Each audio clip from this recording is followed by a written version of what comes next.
Hello and welcome to Quick Charge.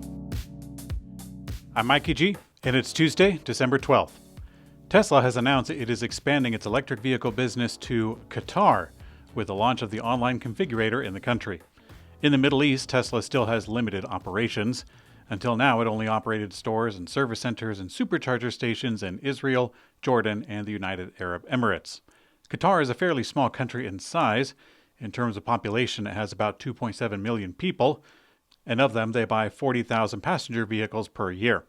This is still a fairly small market. However, like other hubs, it may serve the broader region until eventual expansion.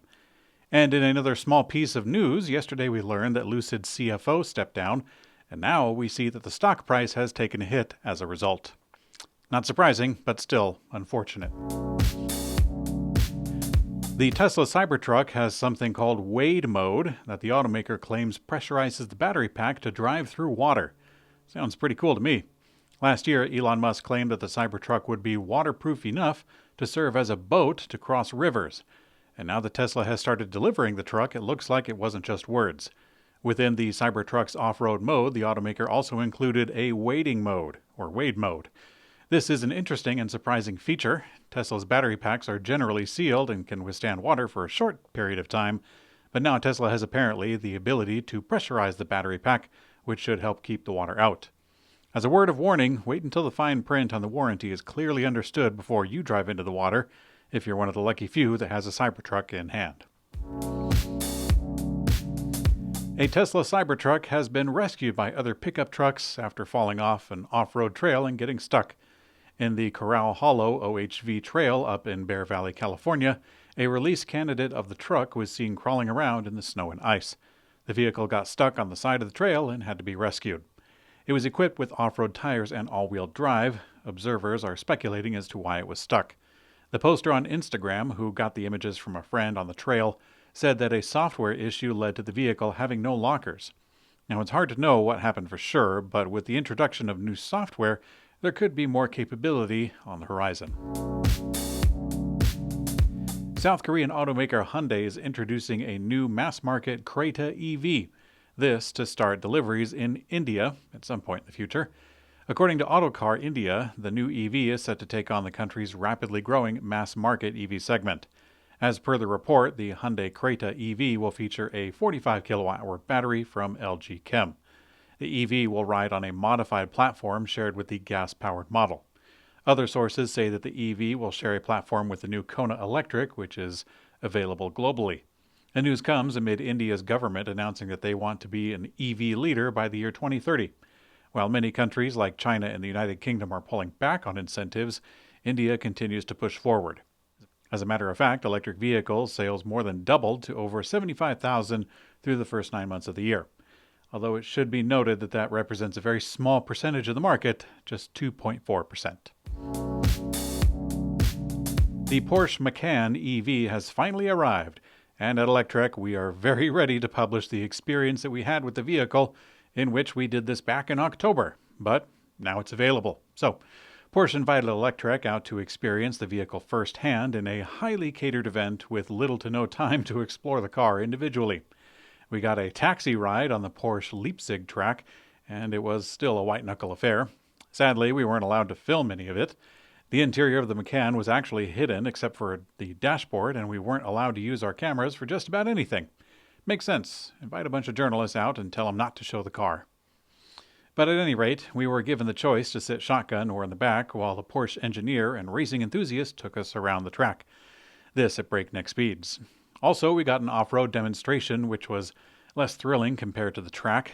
The Macan EV can traverse foot-high water and does great on an admittedly manicured dirt road, but it can climb some steep grades. For serious off-road, this vehicle probably wouldn't be right, but there is more to the story. This vehicle has been delayed, not just for the months in between our experience and now, but in our opinion, the Volkswagen staff had tension in their words, mentioning Volkswagen's software issues delaying the vehicle, the pandemic, and other factors. In Electrek's take, we anticipate Porsche will move on from this vehicle and the PPE platform it sits on as soon as they can. Scout Motors is expanding its U.S. footprint, announcing plans for a new innovation center in Michigan. this to be the home of their research and development, design, and engineering. Scout has relayed that they chose the state because it is one of the leaders in global EV and mobility development and leads the nation in mobility-related patents. Now, the center will be supported by a performance-based grant under a Michigan Business Development Program. Programs like this helped the state garner over $14 billion in EV and battery investment last year, bringing new opportunities for work. Now, when complete, this innovation center will serve Scout's electric truck production facility, which is currently being erected in South Carolina.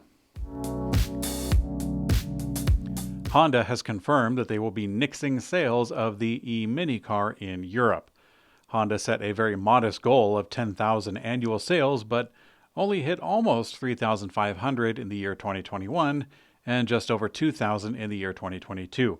We don't have 2023 numbers, but it can't be that great given that the vehicle has been axed. And in other news, Volvo is pushing back the launch of the EX30 in China until well into 2024. It was expected to go on sale last month, but has been delayed. Earlier this month, we reported that Volvo sold the first 33 of the EX30 models in November. These were likely wholesale units to dealers or test models.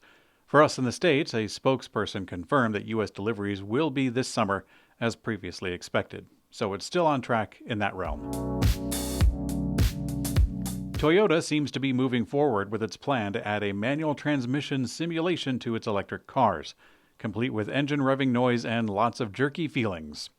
A new patent application showed a system with up to 14 pseudo-gears that bring the heavenly sensation to the driver in effort to reel in those petroleum pagans.